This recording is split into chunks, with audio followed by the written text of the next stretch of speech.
안녕하세요. 저는 한글로 그림을 그리고 있는 한글 조형아트 명인섭 이숙입니다. 한글이 갖고 있는 자음과 모음을 활용하고 점과 선과 면을 활용을 해서 한글이 어느 때는 나무도 되고 바람도 되고 꽃도 되고 사물도 되고 사람도 되고 이런 거를 활용해 가지고 작품을 만듭니다. 이번 전시는 한글로 그린 이순신 장군 일대기 스토리 전시입니다. 세종과 충무공의 만남인데요. 이 전시를 하게 된 계기는 이순신 장군이 남산 및 중구에서 태어났습니다. 올해가 이순신 장군 탄생 480주년 기념해예요. 그래서 중구청과 중구문화원과 함께 이 작품을 준비하게 되었습니다.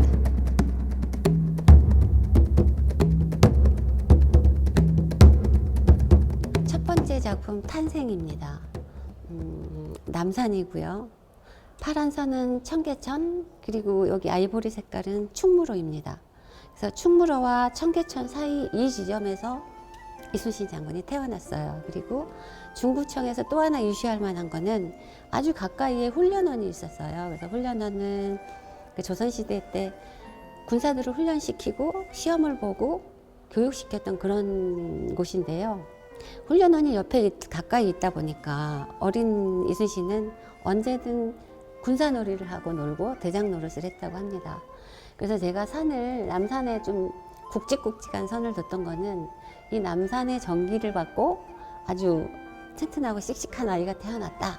이거를 좀 강조하기 위해서 남산을 막 금도 바르고 그랬습니다. 그리고 사이사이에도 한글이 다 있죠. 그리고 이제 이순신이 한 10살에서 12살, 물론 추정이긴 합니다만은 그때 이제 외갓집으로 이사를 갑니다. 이순신 장군의 집안이 그렇게 경제적으로 넉넉하지는 않았던 모양이에요. 그래서 엄마가 가솔들을 다 모아서 아산에 있는 외갓집으로 오게 되는데요. 지금 이 고택이 현재도 현충사 안에 이렇게 있습니다. 그래서 이제 지금의 모습, 그리고 시기는 약간의 초봄이 올 듯한 그 시기를 제가 이제 표현을 하였고, 이 집을 이루고 있는 모든 소재들이 다 한글로 되어 있습니다. 그래서 보면은 이렇게 움직이지 않는 사물들은 읽으려면 다 읽어지고요.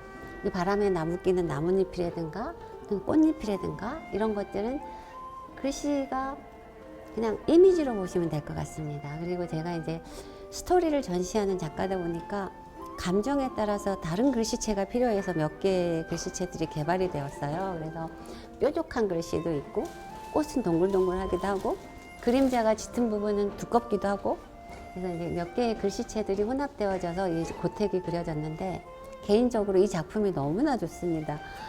너무 온화하고 따뜻하고, 그래서 이 집이 갖고 있는 어떤 이런 이미지, 편안함, 이런 것들이 이순신의 그 성정에도 영향을 끼치지 않았을까 이런 생각을 좀 하고요. 이때 이제 그 맹랑했던 아이가 형들을 따라다니면서 공부를 하고 글을 배우고 시를 쓰고, 이때 이제 문인의 자질을 갖춰갑니다. 그리고 이제 이순신 장군이 문인에서 무인이 되어가는 과정인데요. 아까 천안 집에서 거기 천안에 있는 처자와 결혼을 하고 그 보성 군수를 지낸 장인의 도움으로 인해 가지고 이제 무인이 됩니다. 물론 어렸을 때도 무인의 기질이 있었기 때문에 막 대장 노릇하고 이랬잖아요. 그리고 문인으로서의 자질도 갖추고, 그리고 그 어렸을 때 남산 밑에 훈련원으로 와서 이제 이 문과 시험을 보게 돼요. 이때가 나이가 28살입니다.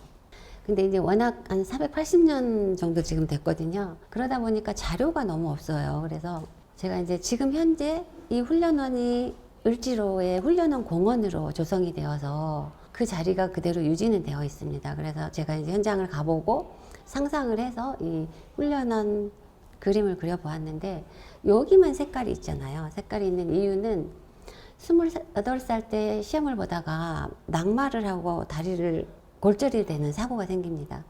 근데 대부분의 사람들이 이제 기절을 했구나라고 생각하는데, 벌떡 일어나서 이 버드나무 껍질을 벗겨서 발목을 묶고 끝까지 시험을 치렀다고 합니다. 그래서 물론 낙방을 했어요. 낙방을 했지만 그의 의지와 집념은 대단히 훌륭하다. 그래서 이걸 좀 부각시키고 싶어가지고 자세히 보면은 버드나무 밑에 말이 있고 말 밑에 이 발목을 묶고 있는 이 그림이 있습니다. 그래서 여기만 이제 색을 넣었고요. 그리고 한글로 제가 그림을 그리니까 이런 버드나무도 음영에 따라서 다 한글이고, 큰 나무, 작은 나무, 잡풀, 말의 갈기 이러한 것들도 다 한글로 그려져 있습니다.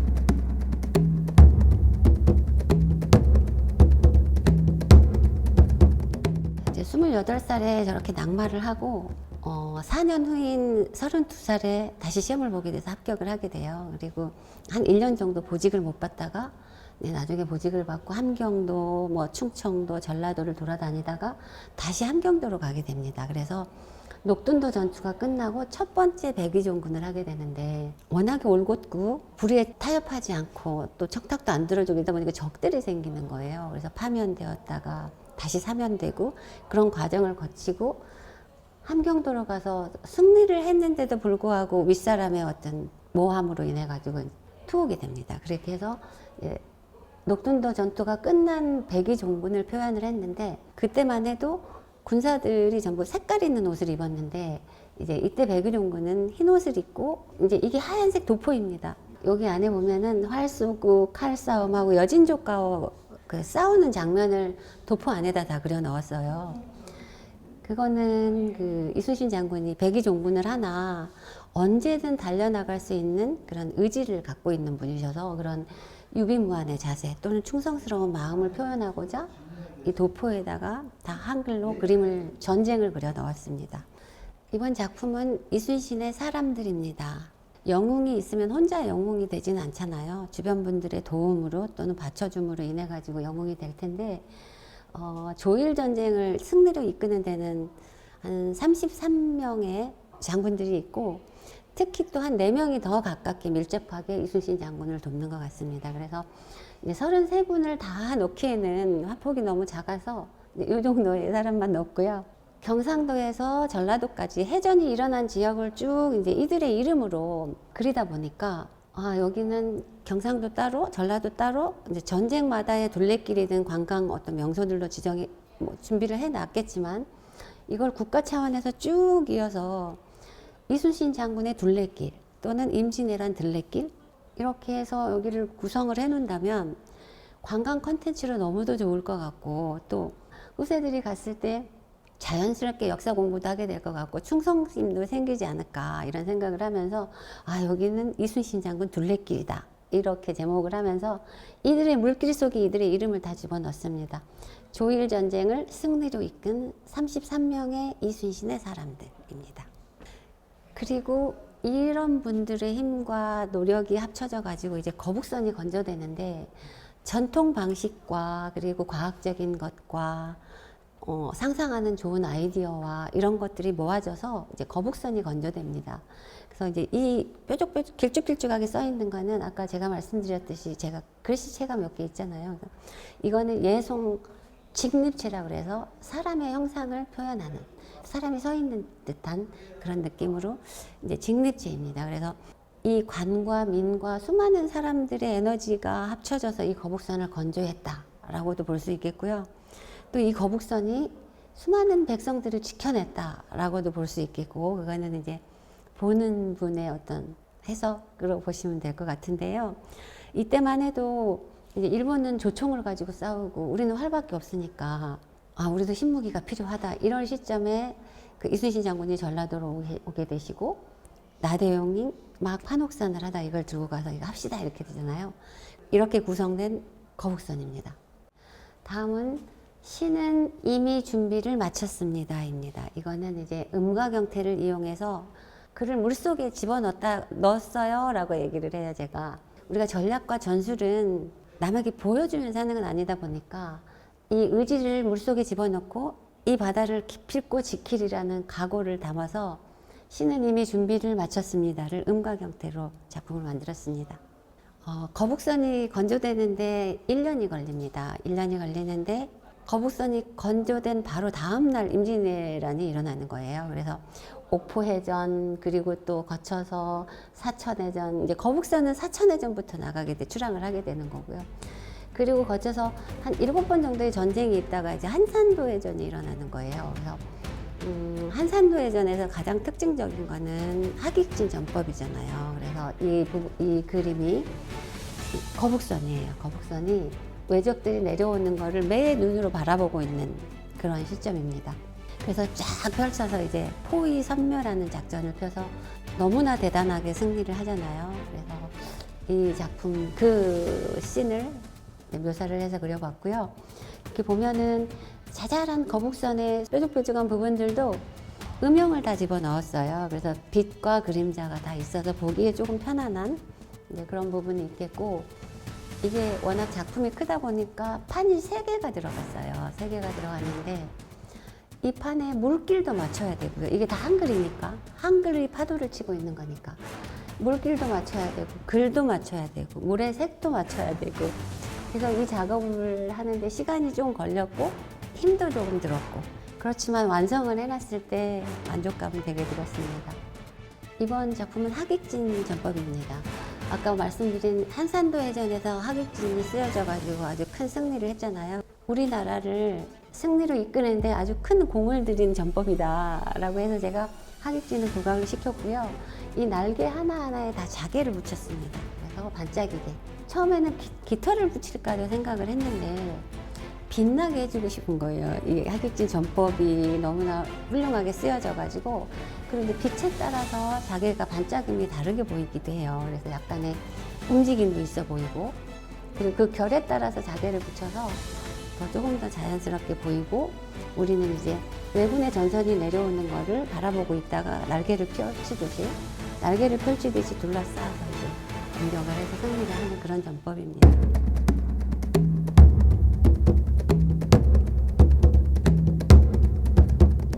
이순신 장군이 굉장히 엄격하지만 인자한 리더십을 갖고 있었다고 합니다. 그래서 이제 이 작품은 부하 장수 정훈이 죽고 그 부하 장수의 죽음을 애도하면서 쓴 글인데, 글이 한 20줄 정도 됩니다.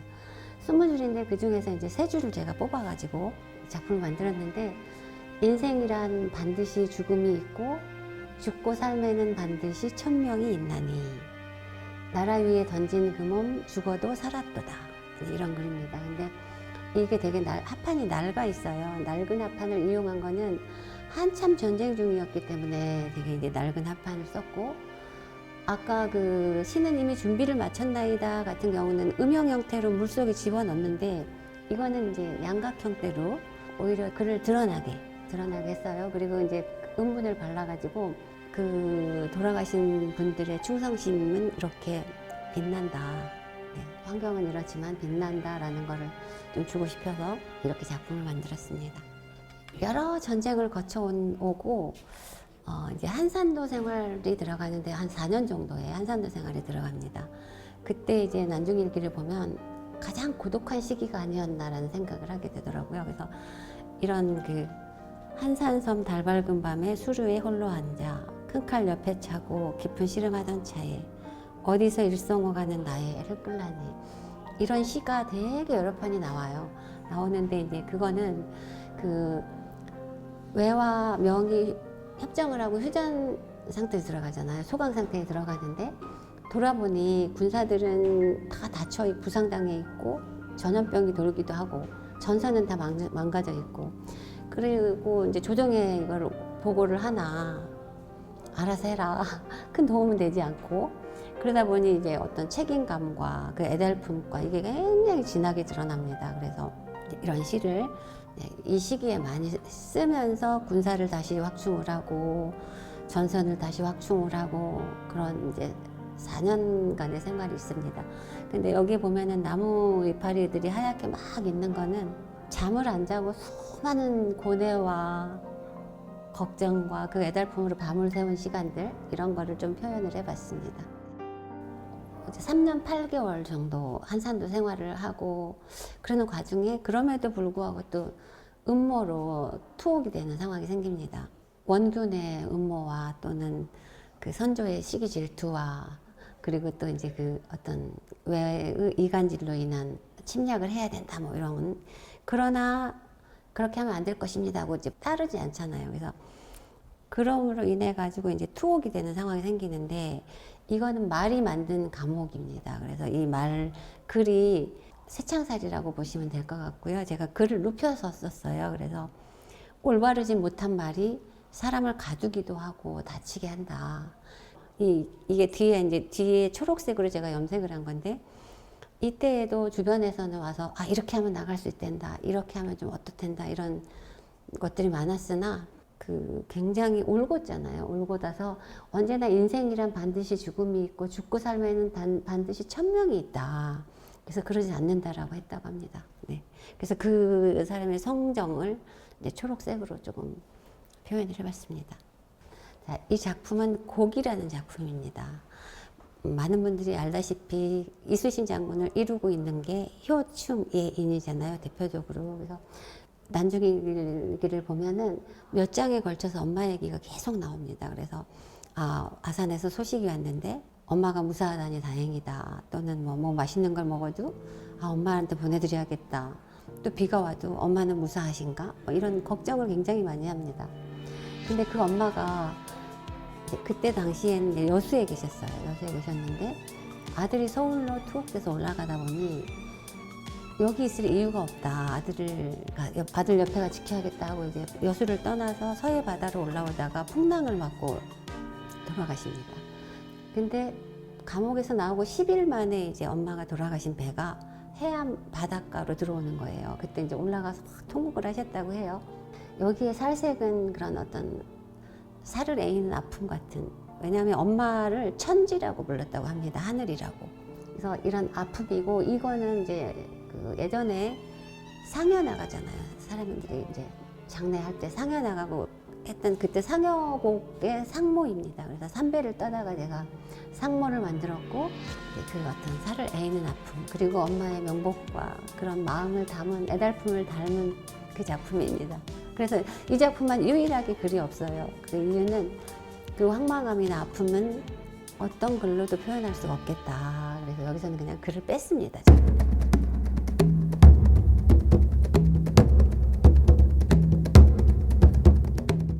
이제 그 아픔, 슬픔을 뒤로 하고 다시 그 삼도수군 통제사로 와보니 원군 장군이 그 사이에 칠전량 해전을 하면서 그 한산도 생활하면서 4년 동안 만들어 놓은 전선과 또 훈련시켜 놓은 군사들과 이러한 거를 다 이제 망치듯이 대패를 했잖아요. 그래서 바다에 와보니 아무것도 없는 거예요. 그래서 모은 배들이 12척, 그리고 백성들이 또 막 구해온 게 한 척, 그래서 총 13척이 모아졌다고 합니다. 그때 13척으로 100몇 대, 200몇 대를 싸우기에는 불가능하다라고 생각을 하니까 조정에서는 버려라, 그냥 버리고 올라와서 육지에서 싸워라. 이제 버리게 되면 남의 바다를 포기하게 되니까 이제 그렇게 할 수 없다. 그래서 그때 한 말씀이 아직도 신에게는 12척이 남아 있습니다. 그리고 제가 살아있는 한 외적들이 우리를 함부로 보지 못할 겁니다. 라는 말을 합니다. 그래서 이 나무는, 이 작품은 제주도 바다에 떠다니는 나무를 구해왔어요. 유목을. 그래서 그 위에 이제 새 느낌을, 좀 강한 의지, 새 느낌을 내려고 작품을 이렇게 해서 음분을 발랐고요. 이 주어진 환경은 이렇게 볼품이었고 열악하나 갖고 있는 의지는 강하다. 그래서 우리는 할 수 있다. 어떤 이런 거, 그런 걸 좀 보여줬지 않나라고 생각을 하고 작품을 만들었고요. 특이한 지형의 특이성을 이용해야겠다라고 생각을 해서 선택한 곳이 울돌목입니다. 명랑에.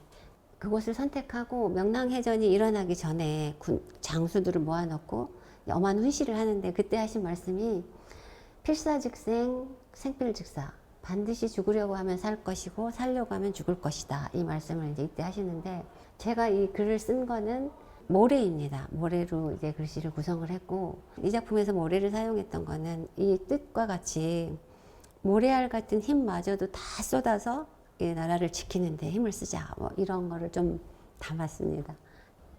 세계 해전사에 크게 기록될 만한 명랑해전입니다. 이 작품을 제가 하면서 이 명랑해전은 우리를 위해서 자연이 함께 싸워준 해전이다라고 생각을 했습니다. 울돌목을 선택한 거는 지형적인 특이성을 이용하기 위해서 이순신 장군이 여기를 선택을 했고, 그곳이 이제 물살의 변화도 많고 조류가 바뀌기도 하고, 그 수많은 배들이 있어도 여기 이 골목으로 들어올 수 있는 전선은 100척에 불과할 거다. 그래서 우리는 이 100척만 집중 공격을 해서 얘네를 이기면 우리도 승산이 있겠다. 뭐 이런 판단을 하셨다고 합니다. 그래서 이순신 장군은 정말 뛰어난 전술가이고 전략가였어요. 이쪽이 이제 내려오는 물살이고 여기는 올라가는 물살이잖아요. 그래서 제가 이 전쟁에서는 좀 물기를 강조해야 되겠다. 이 흐름으로 인해 가지고 이 수가 적은 우리는 물살이 있어도 부딪힘이 좀 덜했는데 수가 많은 이 외적은 자기들끼리 또 부딪혀가지고 막 쓰러지기도 하고 이랬다고 합니다. 그래서 물살을 살리는데 바느질을 했어요, 제가 이 작품 안에서는.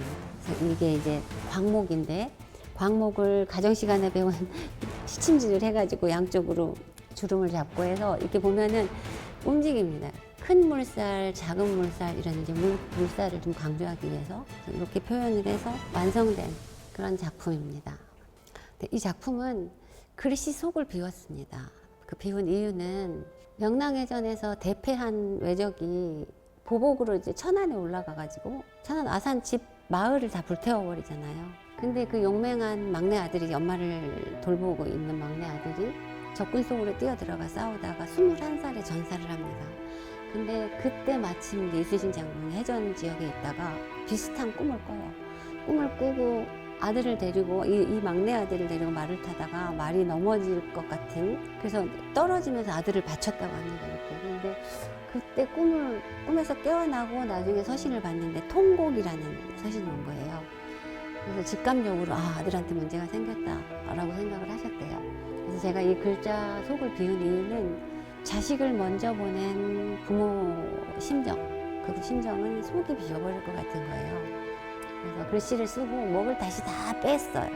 빼서 글씨 속을 비우고 흘러내리는 먹물은 눈물 같기도 하고, 그래서 멀리서 보면 글자가 우는 듯한, 그래서 이 작품 제목은 통곡입니다. 네, 다음은 노량해전입니다. 노량해전인데 이 제가 시점은 새벽바다를 그렸고요. 한참 이제 이때는 저희와 명이 연합으로 해가지고 일본과 싸우게 되는데 이들은 수장도 죽고 해서 돌아갈 생각으로 막 도망을 가고, 이순신 장군은 우리는 거의 이긴 전쟁인데도 불구하고 한 척이라도 남김없이 말살을 해야 된다. 이렇게 해서 막 쫓아가는 배들이 있고, 이때는 가까이 도망가니까 막 근접전이 일어나요. 다른 전쟁들은 막 총을 쏘고 막 멀리 화포를 쏘고 막 이랬는데 여기서는 이렇게 건너 다닐 수 있는 근접전이 막 일어나거든요. 그러다가 이 새벽 때 총알이 날라와서 이순신 장군이 다치게 되죠. 그래서 그때 한 말씀이 그 유명한 한참 전쟁 중이니 나의 죽음을 알리지 말라. 이 유명한 전언이 결국은 유언이 됩니다. 그래서 지금 이순신 장군은 여기 방패 안에 계시고 여기 북을 치고 있는 사람은 장군의 갑옷을 입은 다른 장군이에요. 그래서 이 부하 장수는 이제 그 슬픔을 막 억누르면서 북을 치고, 우리 군사들은 이순신 장군이 치는 줄 아니까 막 의기가 당당해가지고 이제 싸우게 되고, 그리고 이제 시간이 지나면서 흰 깃발들을, 외적의 깃발들은 물속으로 다 들어가고 저희 깃발은 다 살아나는, 이 작품을 하면서 이순신 장군이 편안한 표정으로 가셨을 수 있겠다라는 생각을 했습니다. 왜냐하면 저희가 이제 죽게 되면 기가 제일 늦게 다친다고 하잖아요. 기가 제일 늦게 다치는데 우리 군의 함성 소리, 승리의 함성 소리가 들렸을 것 같아요. 그래서 이 기억 서서히 가시면서 아득하게 멀어지는 승리의 함성을 들으셨을 것 같아요. 그래서 편안한 표정으로 가시지 않았을까, 이런 상상을 하면서 이 작품을 마무리를 했습니다. 이순신 장군 일대기는 남산에서 태어나셔서 쭉 그 과정을 거치고 노량해전에서 전사를 하는 데까지 일대기는 끝납니다. 일대기는 끝나는데 이제 이 작품은 이순신 장군의 상인데, 제가 이 속의 옷도 다 한글로 되어 있잖아요. 그래서 속옷에는 군자의 10가지 덕목을 써 넣었어요. 그래서 그 이순신 장군을 이루는 사상이 효충예인이겠다라고 생각을 했고요. 그 군자의 10가지 덕목 안에 이 효충의 인의 정신이 다 들어있는 것 같았습니다. 그래서 그 글을 이제 이 속옷에다 다 집어넣고, 갑옷이니까 갑옷은 자개로 붙여가지고 자개를 넣었고요. 뒤에 바탕에 약간의 입체적인 느낌이 있는 거는 여러 가지 몇 개의 작업을 거쳐가지고 약간의 시간, 오래된 시간을 좀 표현하고 싶어가지고 이렇게 해서 이 이순신 장군의 상이 완성되었습니다. 네. 제가 한글로 그림을 그려서 이순신 장군의 일대기 전시를 준비하면서 저에게 얻어지는 교훈 같은 작품입니다. 이 작품은. 그래서 제목은 역사는 흐른다이고요.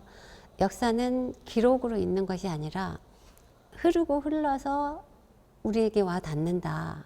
라는 생각을 하게 됐어요. 그래서 보면은 굽이굽이 산이잖아요.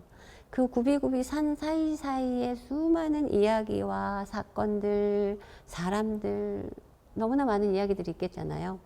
그 시간이 흐르고 흘러서 물길을 따라서 지금 여기까지 오는데요. 여기까지는 먼 산이기 때문에 거의 같은 글씨체로 썼어요. 그리고 여기에서부터는 산이 같으나 다르기 때문에 점점점 가까워지면서 글씨체가 바뀝니다. 그래서 한 10가지 글씨체를 가지고 다 다른 산들을 구성을 해서 썼고요. 여기 끝부분에 보면 이제 나무의 형태가 보이기 시작을 해요. 이거는 이제 현재에 가까워졌다라는 거. 그래서 이거는 전체가 한 5m 정도 되는 작품인데, 그래서 이제 산에서 흐르고 올라서 물길을 따라서 여기 우리에게 왔다. 그래서 이 역사는 흐른다이고요. 이 480년 전의 이야기가 우리에게 이렇게 가슴을 울리고 희망을 주기도 하고 용기를 주기도 하잖아요. 그래서 우리도 한 번쯤은 생각을 해보면 좋겠다. 우리가 어떻게 살았을 때 우리 후세들이 또 우리를 어떻게 기억할 것인가? 매일 다가오는 오늘을 우리는 어떻게 마주하고 살까? 이런 걸 한 번쯤은 생각해 봤으면 좋겠다라는 취지로 이 작품을 완성을 하게 되었습니다. 지금 중구문화원 예문갤러리에서 전시를 하였고요. 이어서 중구청 로비에서 다시 전시를 하게 됩니다. 또 많은 분들이 오셔가지고 이 훌륭하신 이순신 장군의 효충예인, 그리고 이가 이루고 있는 유비무환의 자세라든가 또는 그 리더십이라든가 여러 가지의 그 이순신 장군의 소양을, 사상을 한번 느껴보시고 감동하고 감흥하는 시간이 되시길 바라겠습니다.